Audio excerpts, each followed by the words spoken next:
7월 6일 주일 예배를 시작하겠습니다. 복이 있는 사람은 악인들의 꾀를 따르지 아니하며 죄인들의 길에 서지 아니하며 오만한 자들의 자리에 앉지 아니하고 오직 여호와의 율법을 즐거워하여 그의 율법을 주야로 묵상하는도다.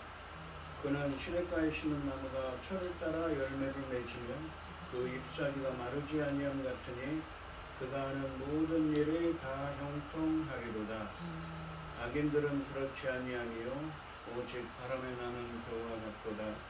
그러므로 악인들은 심판을 견디지 못하며 죄인들이 의인들의 모임에 들지 못하리로다. 무릇 의인들의 길은 여호와께서 인정하시나 악인들의 길은 망하리로다. 아멘. 저희들을 창세전에 택정하시고 여기까지 인도해 주신 주님 감사드립니다. 오늘 예배 가운데 임자해 주시고 예배가 신령과 진정으로 드려지는 예배가 되게 하여 주시옵소서. 이 모든 말씀 거룩하신 예수님의 이름으로 기도드리옵나이다. 아멘. 찬송가 23장입니다. 만일이 내게 있으면 그 따지고 내 구주 주시는 저를 늘 찬송하겠네. 내 은혜로우신 하나님 날 도와주시고 그 크신 영광 널리 펴 알게 하소서.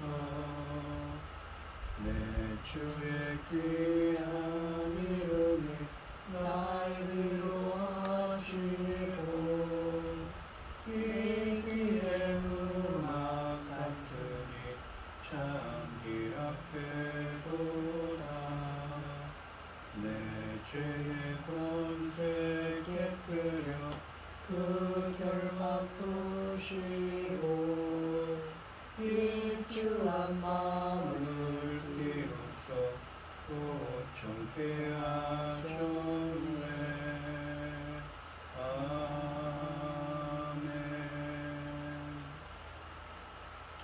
사도신경 하시겠습니다. 전능하사 천지를 만드신 하나님 아버지를 내가 믿사오며 그 외아들 우리 주 예수 그리스도를 믿사오니 이는 성령으로 잉태하사 동정녀 마리아에게 나시고 본디오 빌라도에게 고난을 받으사 십자가에 박혀 죽으시고 장사한 지 사흘 만에 죽은 자 가운데서 다시 살아나시며 하늘에 오르사 전능하신 하나님 우편에 앉아 계시다가 저리로서 산 자와 죽은 자를 심판하러 오시리라. 성령을 믿사오며 거룩한 분회와 성도가 서로 교통하는 것과 죄를 사하여 주시는 것과 몸이 다시 사는 것과 영원히 사는 것을 믿사옵나이다. 아멘. 교독문 80번입니다.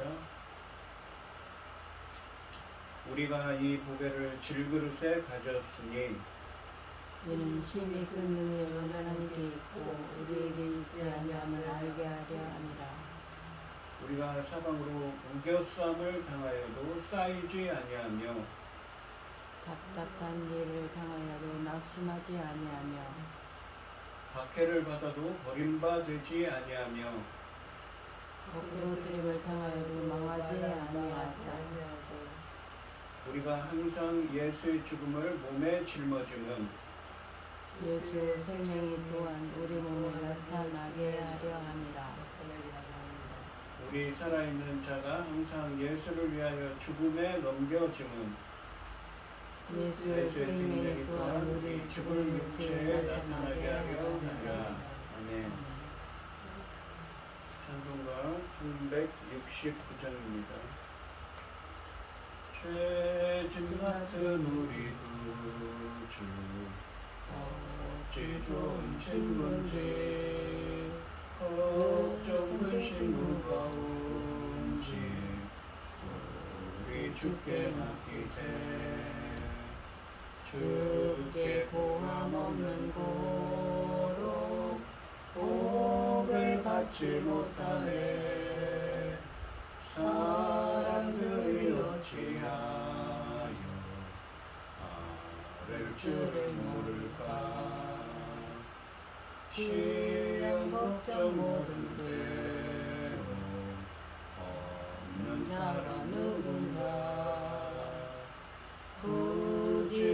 낙심 말고 기도드려 아뢰세. 이런 신실하신 친구 찾아볼 수 있을까? 우리 약함하시오니 어찌 아니하릴까? 근심 걱정 누군지 미친 자 누군가? 이란 저는 우리 예수 주께 기도드리세. 세상 친구를 시하고 너를 조롱하여도 예수 품에 안기어서 참된 위로받겠네. 아멘.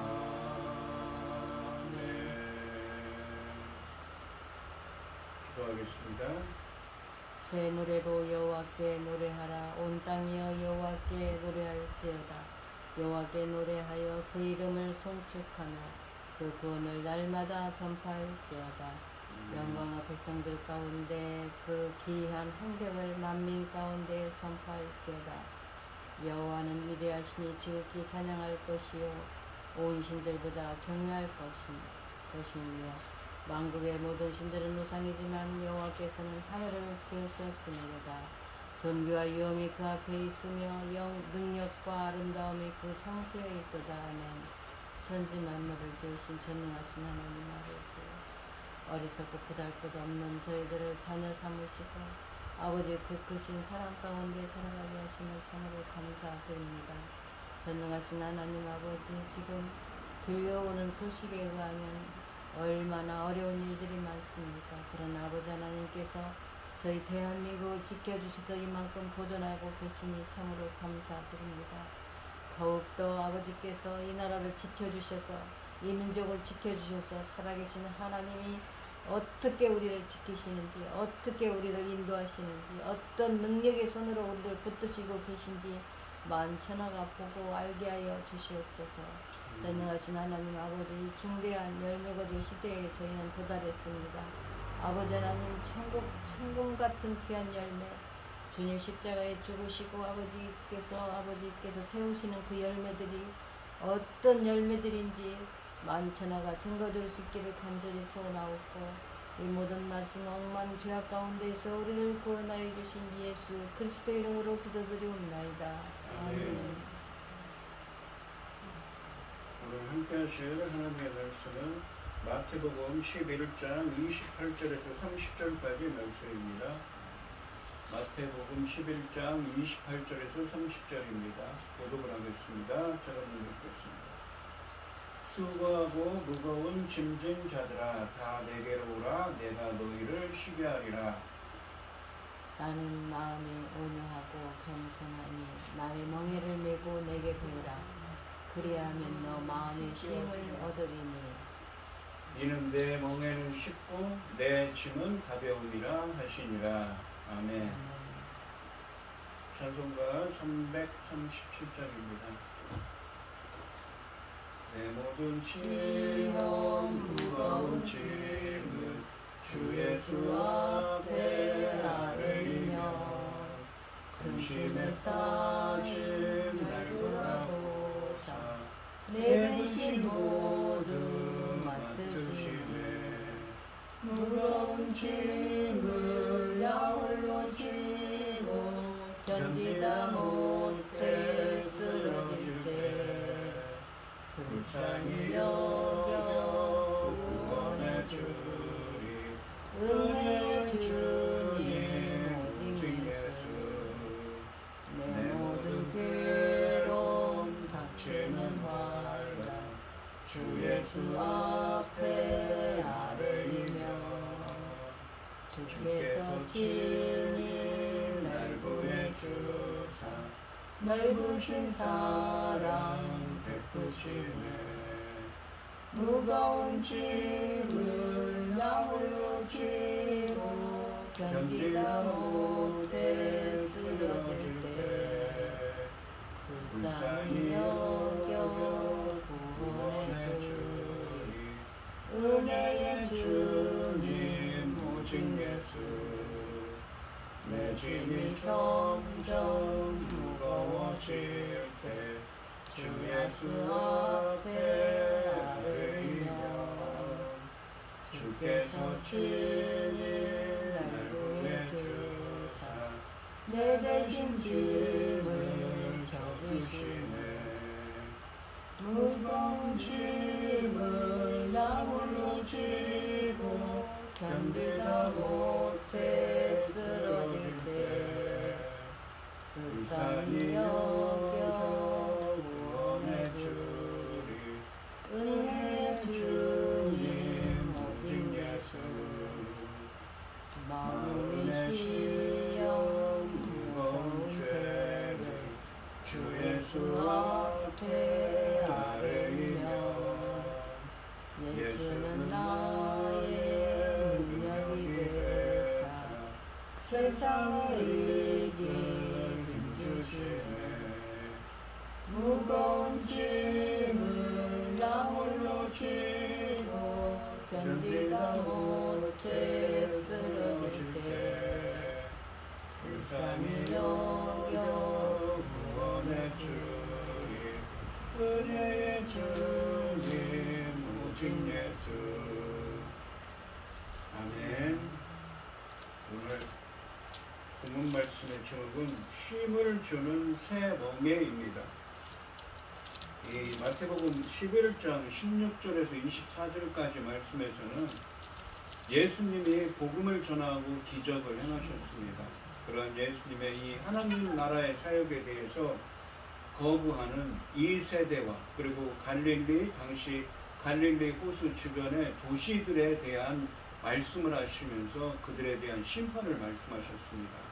화 있을진저라고요.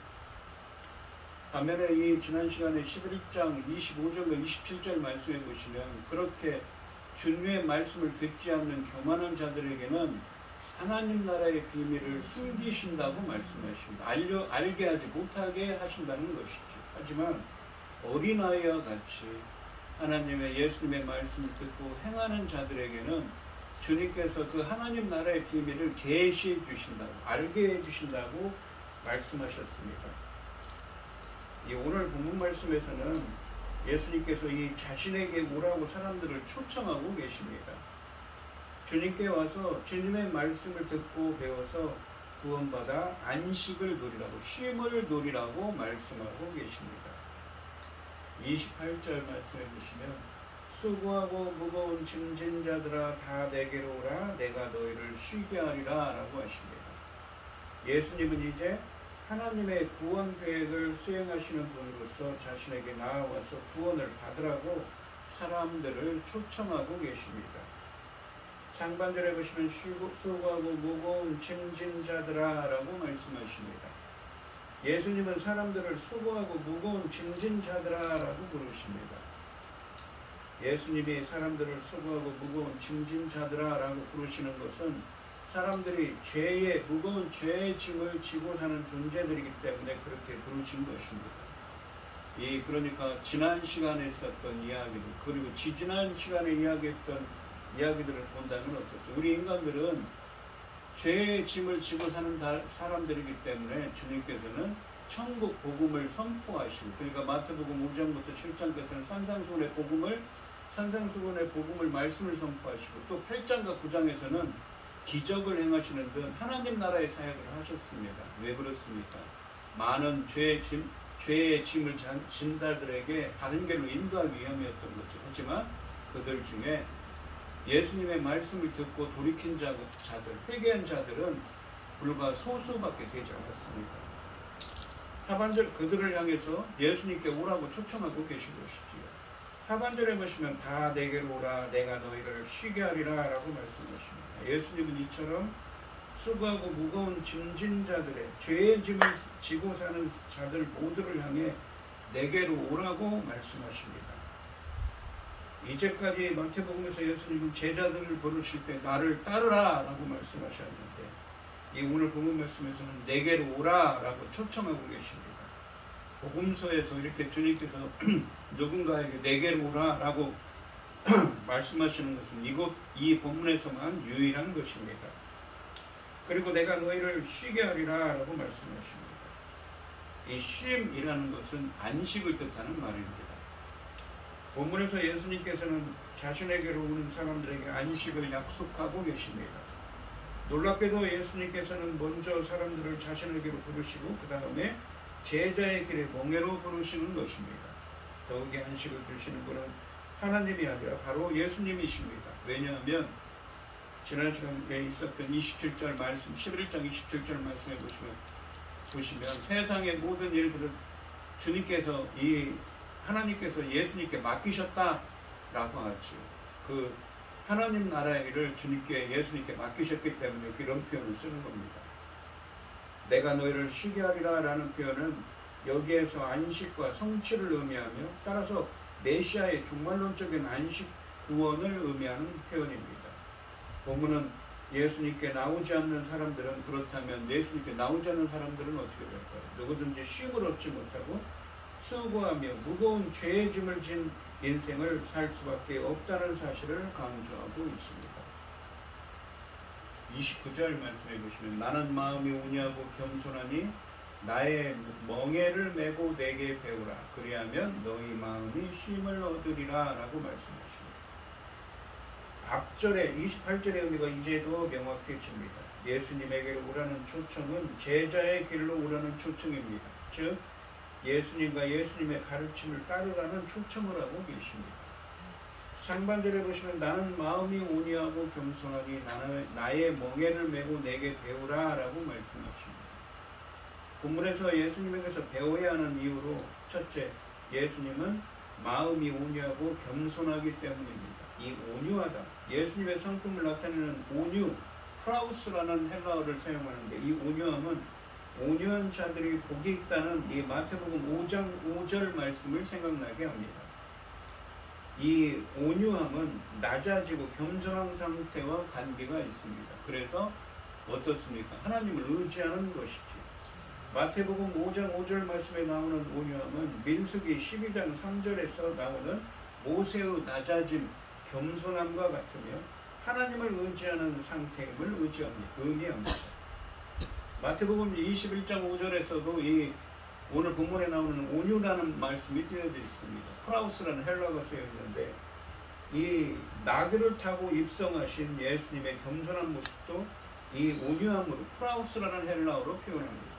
예수님은 왕으로 예루살렘에 입성하셨지만 낮아지고 겸손해서 군마가 아니라 어린 나귀를 타고 오셨습니다.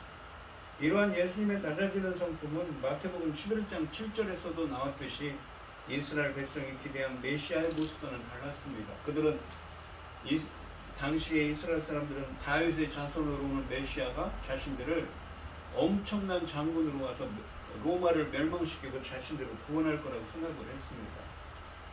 예수님의 이런 낮아진 삶은 마치 죄인인 것처럼 세례를 받은 행, 그리고 죄인들과 함께 세리와 죄인들과 창녀들, 그리고 죄인들과 함께 지내는 긍휼의 태도, 결국에는 고난과 수치의 정점인 십자가에 달리는 것으로 표현되고 있습니다.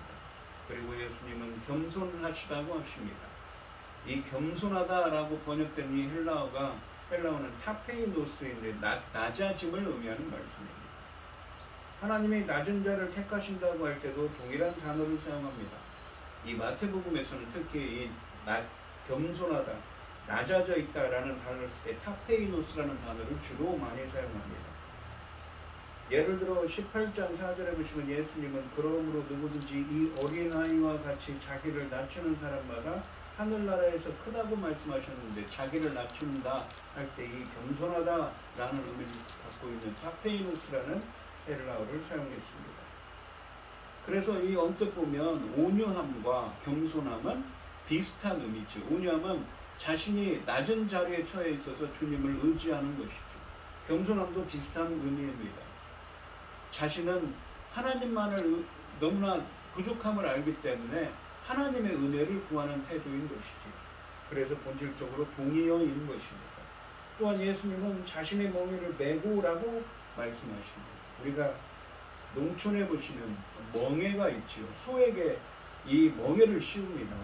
이 멍에는 두 마리의 짐승이 함께 일을 할 수 있도록 목에 설치하는 도구입니다. 일하는 짐승들이 짐을 지거나 주인의 명령을 따르도록 돕는 장치입니다. 은유적으로는 이 멍에를 씌운다는 것은 무엇입니까? 예속, 순종, 섬김을 의미하는 표현입니다. 본문에서 예수님이 자신의 멍에를 메고 배우라고 말씀하시는 것은 무엇입니까? 온유하고 겸손한 예수님께 순종하여 배우라는 의미인 것입니다. 제자의 길은 이 배움의 연속이기에 예수님의 멍에를 메고 그를 배우는 것은 제자의 삶을 의미합니다. 본문에서 이 예수님의 제자가 배워야 하는 것은 예수님의 온유함과 겸손함입니다.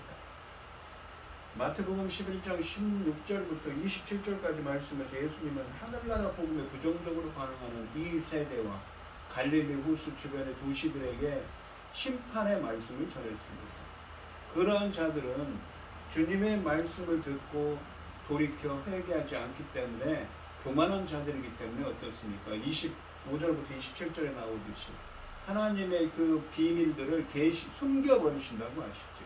그렇게 심판한다고 하십니다. 하지만 어딘가에는 누구입니까? 주님의 말씀을 듣고 회개하여 돌이켜서 어떻습니까? 하나님의 말씀대로 행하는 사람들이 있죠. 그러한 겸손한 자들에게는 어떻습니까? 이 주님의 비밀을 계시하신다고 그랬습니다. 오늘 본문에 있는 것처럼 그래서 이 본문에서 온유하고 겸손한 예수님께 배우라고 말씀하고 계십니다. 매우 그렇게 온유하고 겸손하게 되어서 주님의 비밀을 계시받는 은혜가 있어야 되죠. 그래야 하나님 나라의 백성이 될 것이기 때문에 그렇습니다. 이 본문에서 예수님의 멍에를 메고 예수님에게 배워야 하는 두 번째 이유는 하반절에 명료하게 표현됩니다. 하반절에 보시면 그리하면 너희 마음이 쉼을 얻으리니 라고 되어 있습니다. 앞에서 멍에는 상징적으로 순종, 섬김을 의미한다고 했습니다. 안식은 역설적으로 예수님의 멍에를 메고 예수님에게 배우는 데서 얻는다고 말씀하십니다. 안식이라는 건 쉬어야 되잖아요. 쉼을 얻으려면 멍에를 벗어버려야 하는데 예수님의 멍에를 그리고 메고 예수님께 배워야만 얻을 수 있는 거라고 말씀하십니다. 28절 말씀은 짐을 벗겨주겠다는 말씀이고 29절 말씀은 내 멍에를 메라는 말씀입니다. 이것은 모순이 아니라 역설적입니다. 멍에가 없이는 참된 안식이 없는 것입니다. 멍에 맨 소가 주인의 뜻대로 일하는 것처럼 예수님께 와서 온유하고 겸손하신 예수님에게서 배우면 안식을 얻게 된다고, 쉼을 얻게 된다고 말씀하십니다. 이 안식은 성경에서 구원을 의미합니다. 쉼, 안식의 이 성경적인 의미를 살펴보도록 하겠습니다. 안식이라는 것은 제일 먼저 무엇입니까? 우리가 창세기에 보시면 창세기 2장에 보시면 주님께서 천지창조하실 때 제7일은 안식하셨다. 모든 일을 그치셨다고 말씀하시죠. 거기로부터 출발합니다. 이 출애굽기 20장 8절 말씀해 보시면 10계명 중에 네 번째 계명이 안식일을 거룩하게 지키라고 하죠. 안식일을 기억하여 거룩하게 지키라는 것입니다. 기억하다라는 말은 자카르라는 히브리어를 사용하는데 무엇인가를 회상한다는 의미입니다. 무엇을 회상한다는 것입니까? 회상한다는 건 이미 있었던 어떤 일을 다시 생각하는 것입니다. 그것은 바로 하나님께서 천지를 창조하시고 일곱 장날에 쉬었음을 상기하라는 것이고 또한 무엇입니까? 출애굽기 20장이기 때문에 이스라엘 백성들을 출애굽시킨 사건을 기억하라는 것입니다. 신명기 5장 15절 말씀해 보시면 너는 기억하라. 그러니까 회상하라는 것이죠. 네가 애굽 땅에서 종이 되었더니 내 하나님 여호와가 강한 손과 편팔로 거기서 너를 인도하여 내었나니 그러므로 내 하나님 여호와가 내게 명령하여 안식일을 지키라 하느니라. 그러니까 이 안식일은 무엇과 연관되어 있습니까? 회상한다는 것이죠. 천지 창조 때 일곱째 날 천지 창조를 완성하시고 일곱째 날 쉬신 것을 회상하는 것이고 쭉 성경적으로 보시면 이스라엘 백성들을 강한 손과 평팔로 인도하여 낸 사건을 기억하라는 것, 회상하는 것이지. 그 안식일 제정의 의미가 두 가지 사건을 회상하며 기념하며 제정한 것이 안식일이라는 것입니다. 천지창조의 제7일 관한 출애굽 사건은 안식일을 제정한 근거가 됩니다. 따라서 이 안식일 제정의 참 의미를 알기 위해 두 가지 사건을 신중하게 살펴야 합니다. 안식일로 번역된 히브리어 샤바트라는 단어는 쉬다, 그치다의 의미를 가지고 있습니다.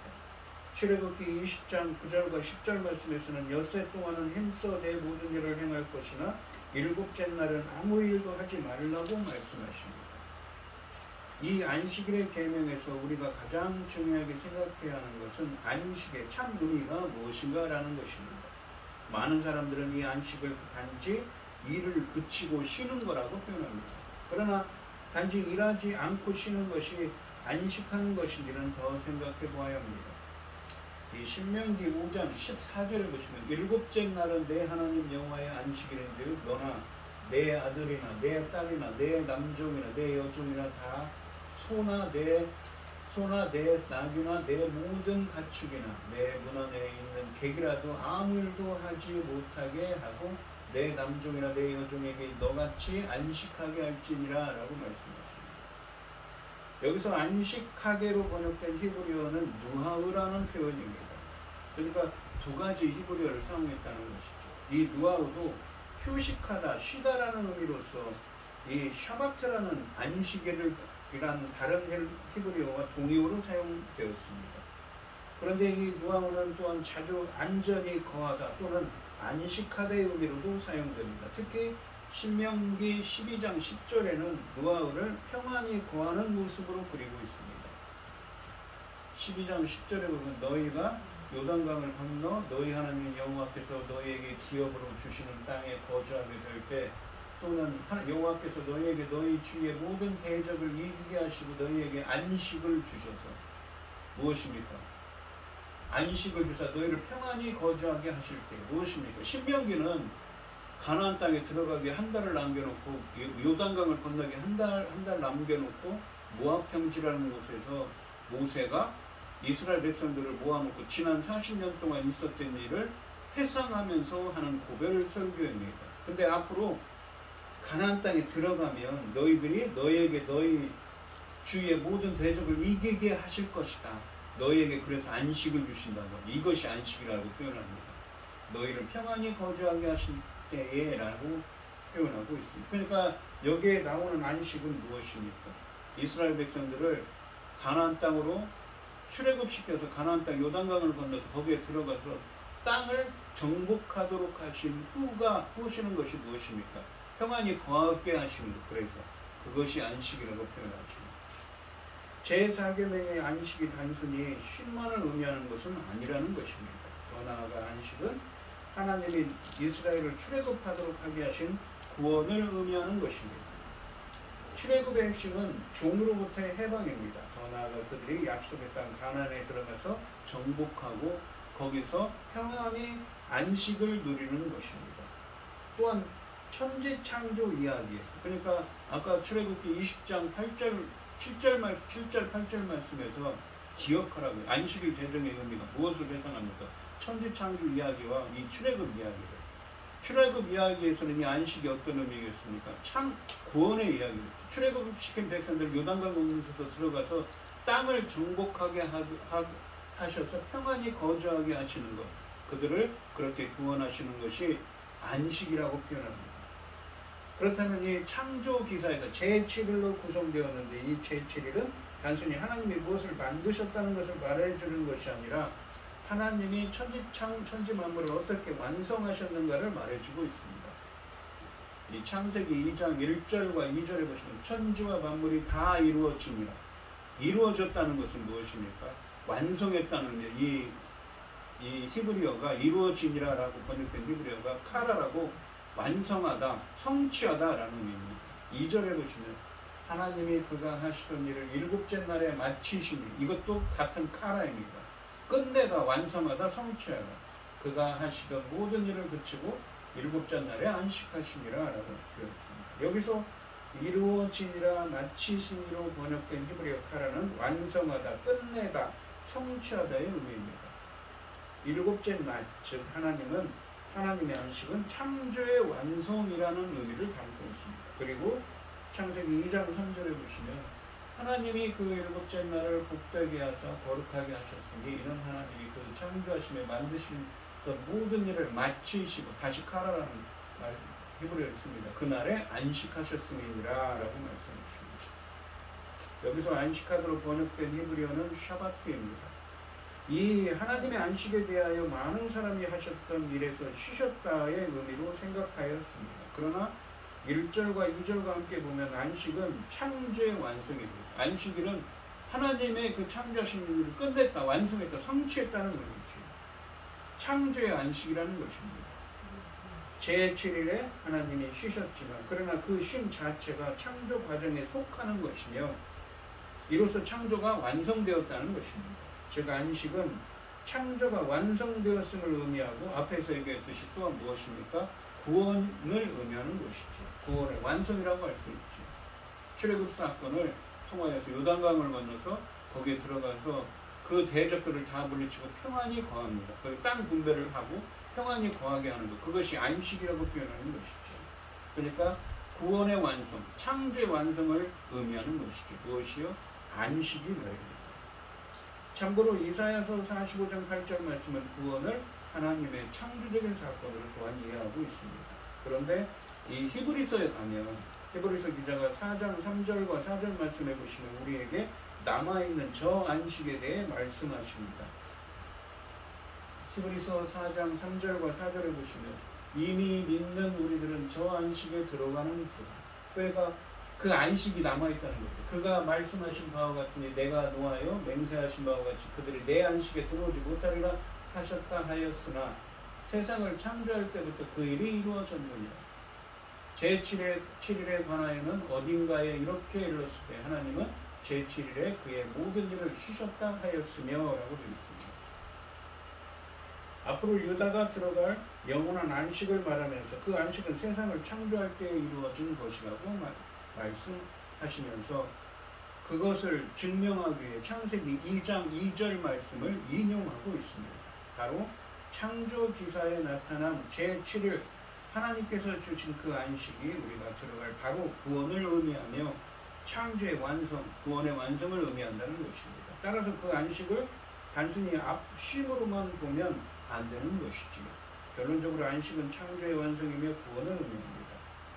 이 창조의 완성을 의미하는 안식을 히브리서 4장에서는 종말론적으로 표현하고 있는 것이죠. 이 4장 3절과 4절을 읽었는데 9절과 10절을 보시면 그런즉 안식할 때가 하나님의 백성에게 남아있도다. 우리 이게 하나님의 백성이 그 안식에 들어갈 때가 하나님의 백성에게 남아있다고 표현합니다. 이미 그의 안식에 들어간 자는 하나님이 자기의 일을 쉬심과 같이 그도 자기의 일을 쉬느니라 라고 말씀하시죠. 이스라엘 백성이 가나안 땅에 들어가서 누리는 안식을 성경은 예수님에 의해 주어질 종말론적인 안식과 비교하여 설명합니다. 이 히브리서 4장 말씀에서는 예수님의 사역을 통해 하나님께서 인간에게 이루실 참 안식을 누리는 날을 주셨다고 말씀하고 계십니다. 바로 우리들이 들어갈 안식할 날이죠. 구원을 이룰 날. 그리고 그것은 무엇입니까? 새로운 창조의 날이죠. 뭐냐면 아까 그랬지 않습니까? 이사야서 45장 8절을 예로 들면서 이 구원을 창조의 사건으로 이해한다고 그랬죠. 거기서 예수 그리스도 안에서 이루실 영원한 안식인 구원을 의미하는 것입니다. 결론적으로 안식은 단순히 일하지 않고 쉬는 것이 아니라 안식은 언약 백성이 구원을 누리며 그 구원을 주신 하나님을 섬기며 즐거워하는 축복으로 주신 것입니다. 아무 일도 하지 말라는 것은 일에서의 해방을 주시는 것이며 바로 에덴 동산의 누림을 회복해 하는 것입니다. 그 안식일을 지킴으로써 우리는 앞으로 누릴 영원한 미래의 안식을 바라보는 축복도 가져야 합니다. 범죄한 인류에게 예수 그리스도 안에서 누리는 안식은 하나님의 새로운 창조 질서로서 구원을 의미하는 것입니다. 창조의 완성, 구원의 완성인 것이죠.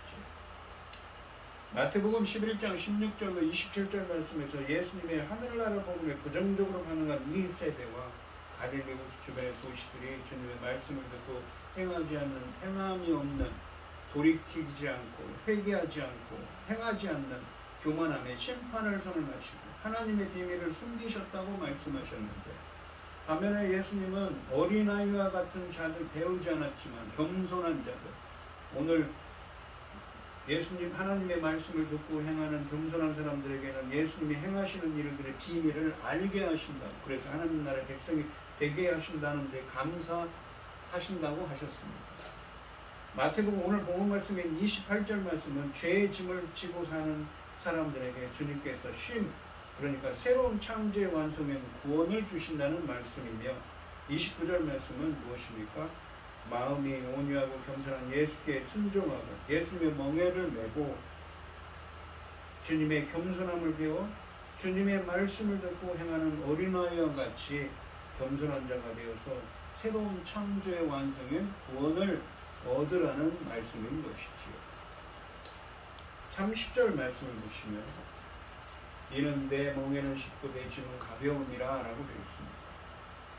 29절 하반절에서 예수님은 당신에게 와서 당신의 멍에를 메는 자에게 쉼, 안식, 새로운 창조의 완성, 구원을 약속하셨습니다. 사실 멍에와 쉼은 잘 어울리는 개념들이 아닙니다. 하지만 그분의 멍에와 짐은 충분히 쉽고 가볍게 쉼을 주는데 아무런 이 장애가 되지 않습니다. 30절 말씀은 헬라어 원문으로 직역하면 내 멍에는 좋고 내 짐은 가볍기 때문이다의 의미입니다. 쉽고라고 번역됐지만 이 쉽고로 번역된 헬라어는 무엇이냐면 좋은, 유용함의 의미입니다. 그래서 이 말은 좋고라고 번역해야 합니다.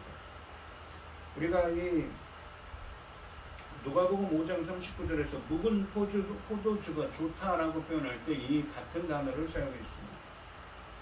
이 단어는 대부분 어떤 목적을 이루기 위해 적합하고 유용한 상태를 유용합니다. 둘째로 예수님의 짐은 가볍습니다. 예수님의 짐은 정말 가벼운가요? 그렇지 않지요. 사실은 예수님을 따르는 제자의 길은 쉽지 않습니다. 십자가의 길을 걸어야 하는 제자의 삶은 결코 쉬울 수가 없습니다. 누구든지 나를 따라오려거든 자기를 부인하고 자기 십자가를 지고 나를 따르라고 16장 24절에 말씀하십니다. 예수님을 따르는 제자는 율법의 1.1획도 무시하지 말아야 하며 바리새인들과 서기관들의 의보다 높은 수준에 이르러야 합니다. 그러므로 예수님의 집은 결코 가볍지 않습니다. 이 예수님의 낮고 겸손한 삶은 십자가에서 절정에 이르게 되므로 이 안식은, 쉼은 예수님의 십자가 고난을 통해서 얻어지게 됩니다. 예수님을 따르는 자들이 누리는 모든 쉼, 그 구원은 무엇입니까? 그의 고난과 죽음을 통해 가능한 것입니다. 즉 예수님은 우리의 무거운 죄의 짐을 지고 십자가에 달리신 겸손하신 분입니다. 제자는 그분의 명예를 메고, 그러니까 주님의 뜻에 순종하여 배우기만 하면 되기 때문에 제자들의 짐은 가볍게 느껴지는 것입니다. 예수님의 짐은 그만큼 무거운 것이지요. 오늘 이 시간 그러니까 오늘 본문 말씀에서 이 예수님께서 겸손하고 나는 29절에서 그러시죠. 온유하고 겸손하니 나에게 배우라. 주님께 배우면 온유하고 겸손한 예수님께 배워서 쉼을 얻으라고 말씀하십니다. 그러니까 이 마태복음 11장의 본문에서 어떤 자들은 교만한 자들이 있지, 바로 예수님의 말씀을 듣고 회개치 않는 자들, 돌이키지 않는 자들이 있습니다. 그 말씀대로 행하지 않는 자들이 있죠. 누구입니까? 바로 11장 16절에서 24절까지 말씀에서 나오는 이 세대, 그리고 갈릴리 도시의 주변들이었습니다. 대다수의 사람들은 주님을 업신여겼습니다. 하지만 어딘가에는 어린아이와 같은 자들이 있습니다. 주님의 말씀을 돌이켜 회개하고 주님 뜻대로 행하는 자들이지요.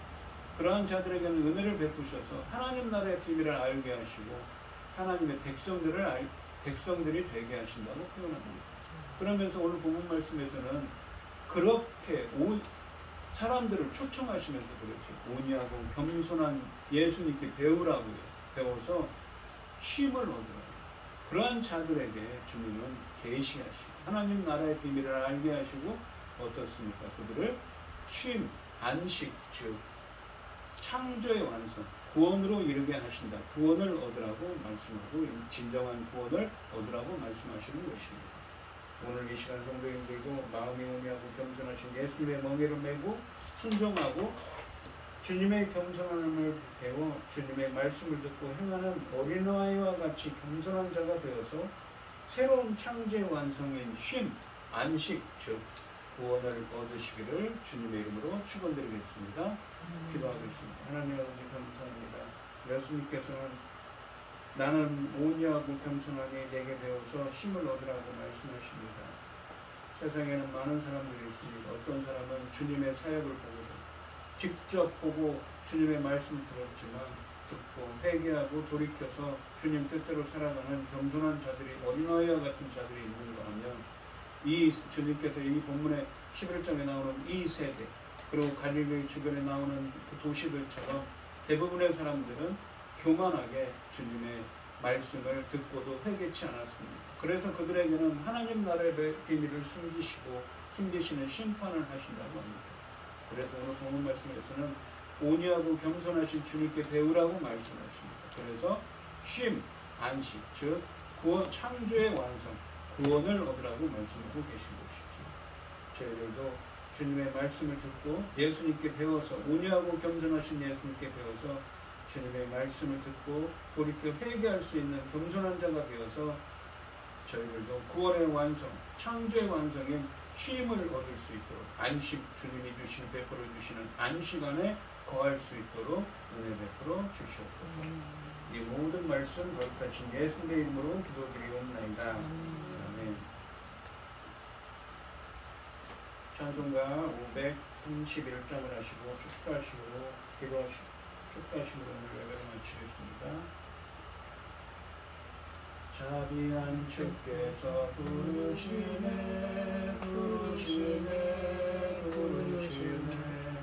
사랑의 햇빛을 왜 안 받고 점점 더 멀리 가나 지금 오라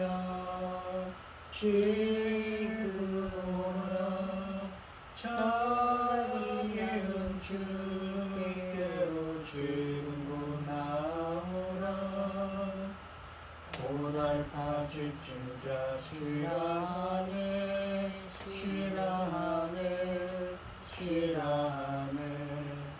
무거운 짐진 자 다 나오라 쉬게 해주시리라 지금 오라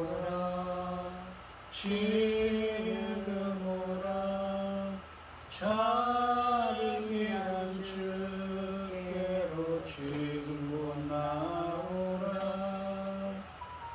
주께서 지금 또 기다리네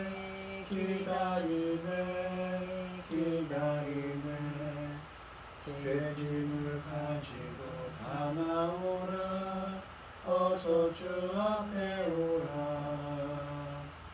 지금 오라 자비한 주께로 지금 나오라 주님의 소리를 들어보라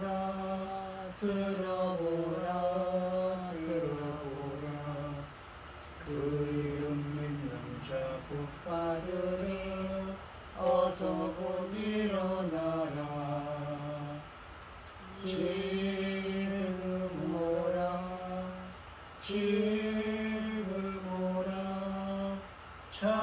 자비한 주께로 지금 나오라.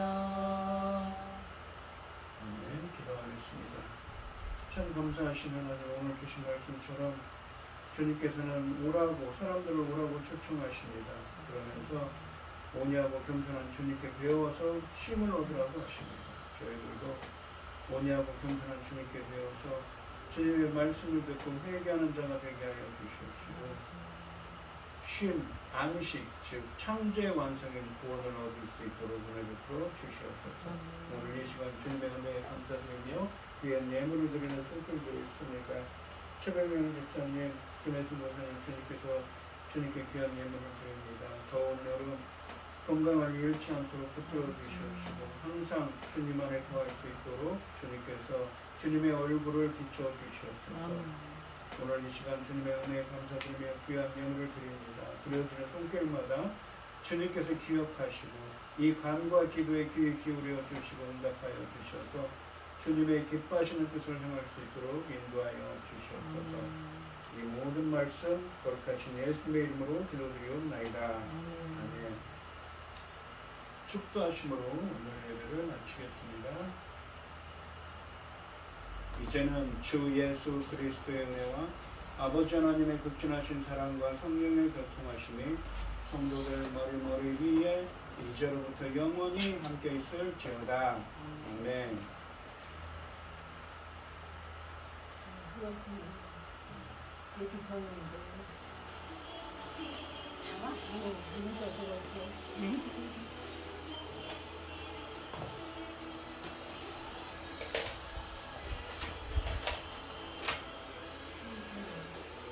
네, 그렇게.